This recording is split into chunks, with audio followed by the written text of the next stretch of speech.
It is not a victory Monday here on this gloomy Monday morning in Phoenix, Arizona. Let's get into it. Turn up your volume. Because you're about to listen to The Sick Podcast with Kelly Singh. Murray heaves it downfield. It is. Oh, it's caught. It is caught. DeAndre Hopkins. Miraculous. It's Murray magic. The sickest Arizona Cardinals podcast. It's gonna be sick.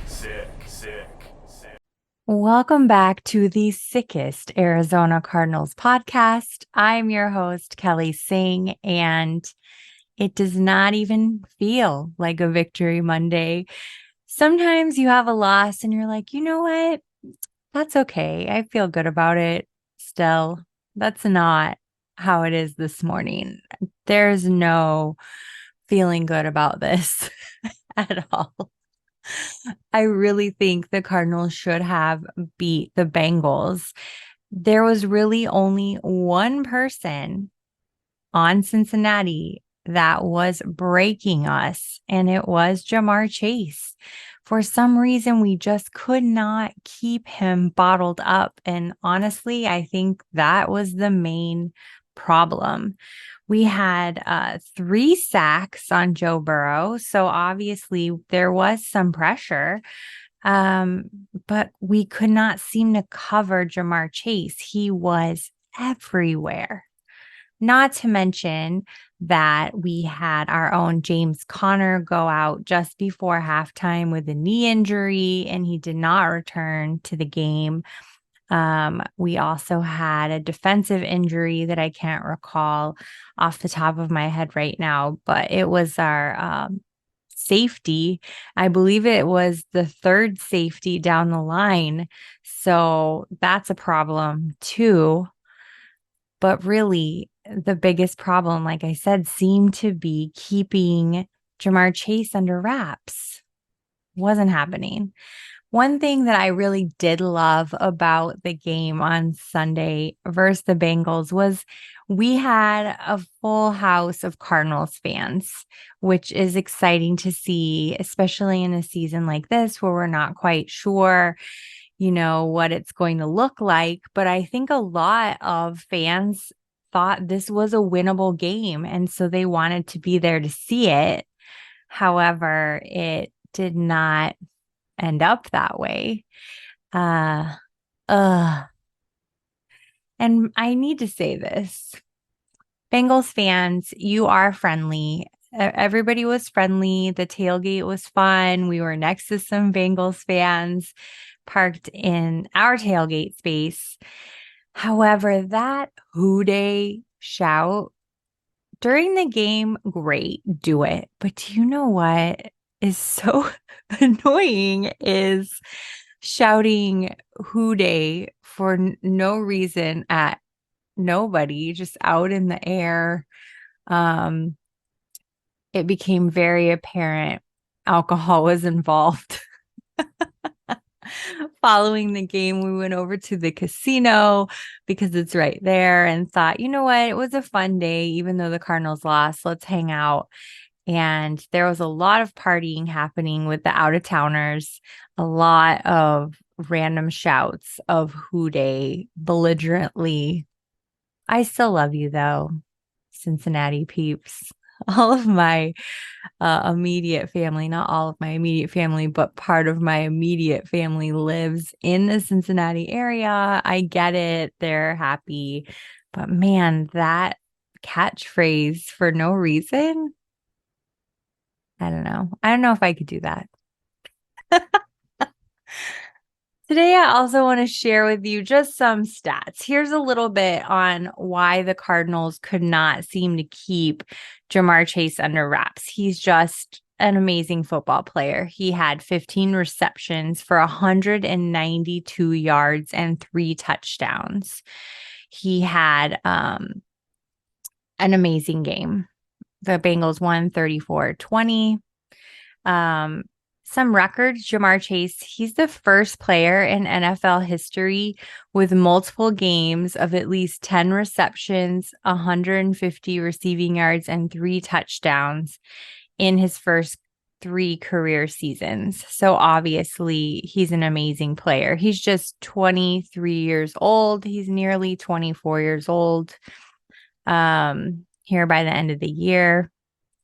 He's the 4th wide receiver in NFL history under the age of 24 to record 15 receptions in a single game, joining Keenan Allen, Pro Football Hall of Famer Isaac Bruce, and Puka Nacua, who we've all seen blow up this rookie season for him over in California. So yeah, it's just wild. Additional records here. Chase had a 63-yard touchdown reception on Sunday. And he already has 7 other career touchdown receptions of more than 50 yards, joining Brandon Cooks, Deshaun Johnson, Billy Houghton, Randy Moss, Odell Beckham. Randy Moss and Odell Beckham are the only ones who have more. So Chase has quite a bit of time to catch up and beat those records too. I could go on. Actually, there's one more record here for you about JaMarr Chase and why it was so imperative that we keep him bottled up.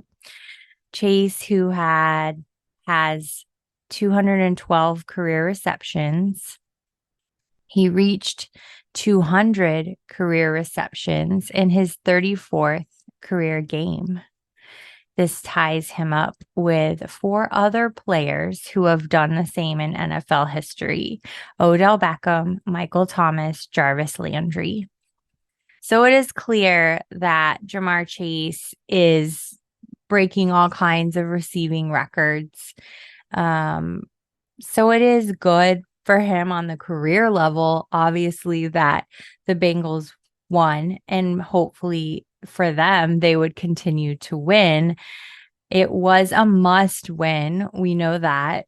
Talked about quite a bit. I think one of the biggest disappointments for me was not seeing Michael Wilson injected into the game. He had 1 reception. And I know this because he's on one of my fantasy teams.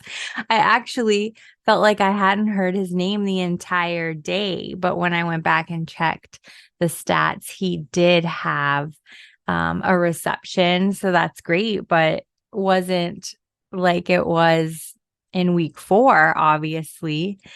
You know who we did hear from on the Cardinals, who has been a bit MIA, was Rondale Moore. Rondale Moore had a game, let me tell you.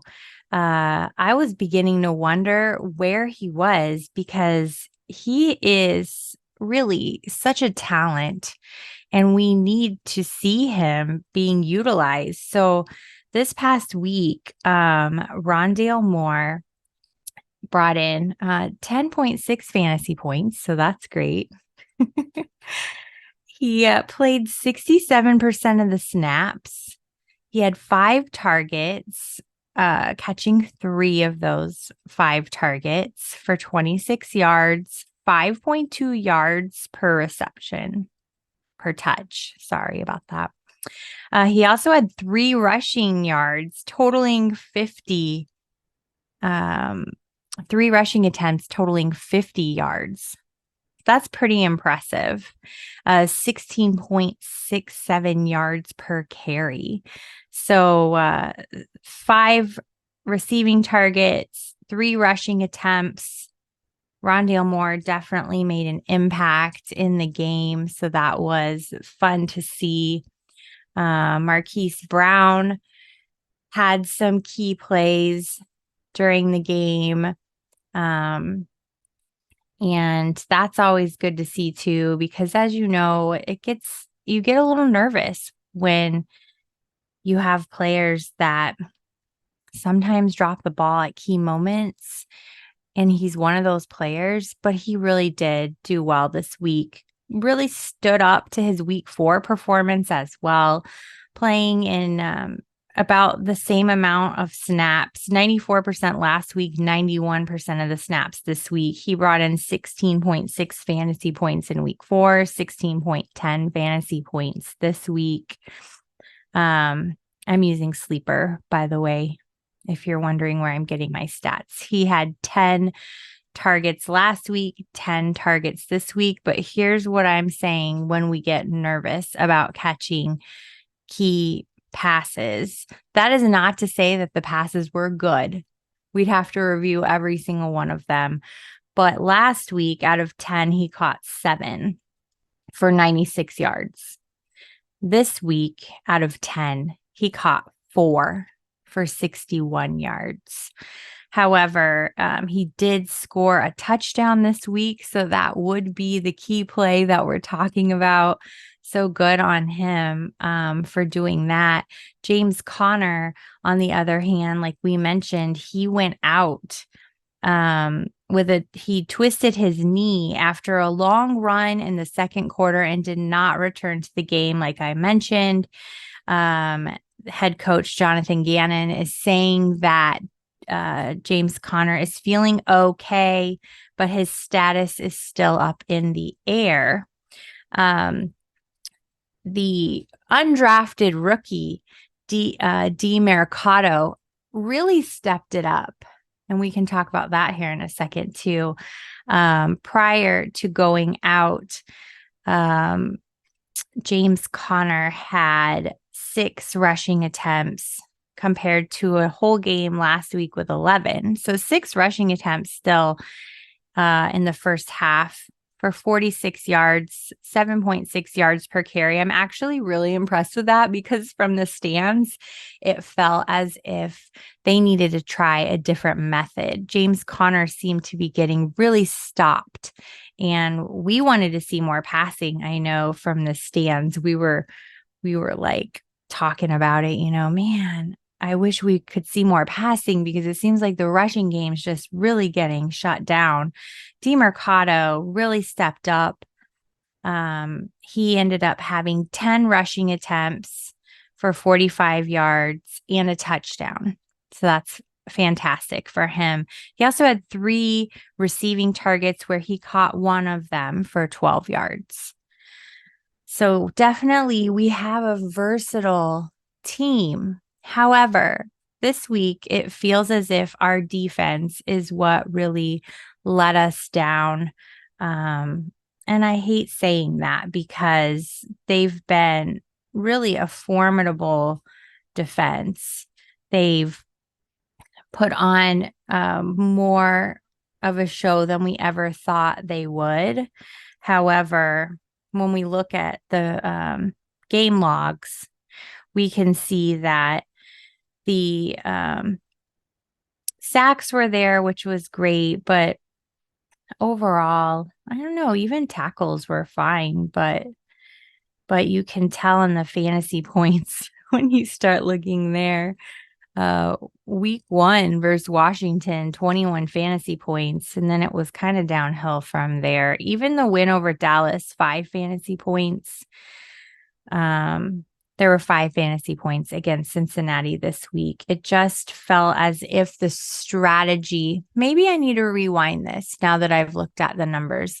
Perhaps it was the defensive strategy that let us down and not our defense. The defense seems to be holding up, I guess, okay, if we want to look at it that way. Some of my favorite headlines and stories from this week, we have ESPN putting out their recap where the headline is not exciting. Burrow connects with Chase for 3 TDs. Bengals roll past the Cardinals 34-20. But what I loved about this article was how it kicks off. The Bengals won a football game just like old times. I don't know what it was that just really, it made me laugh because they really needed this. They're an elite team, and they were heading into this week with the same record as the Cardinals, 1-3. 1-3. And here we thought the Cardinals, would have a chance to win, must win for the Bengals, but that made me kind of giggle when I opened up that article. Another article, the caption, recap, Bengals exploit Cardinals in Week 5 showdown. The Arizona Cardinals were in it until they weren't. And this is by our friend, Donnie Druin. You can check it out at si.com/NFL/Cardinals. Donnie's article from 16 hours ago recaps the game and how the Cardinals are now 1-4. And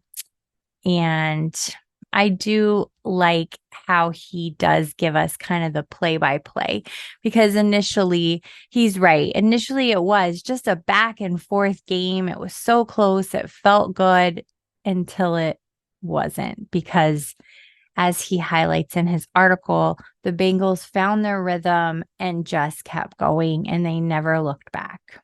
Anyway, that's it. I've been kind of rambling, but I gave you what kind of went down there. And JaMarr Chase, he was unstoppable for the Cardinals, and that's really the takeaway from this whole thing.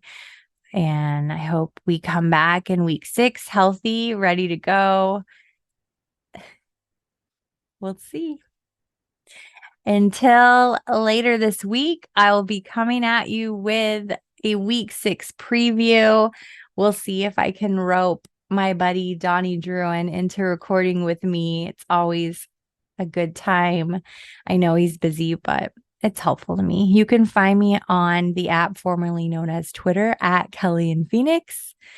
And until then, I'll see you later. Bye. And that's a wrap. Hope you don't miss us too much until next time. Follow the Sick Podcast with Kelly Singh on YouTube, Instagram, Facebook, Google Play, and Apple Podcasts.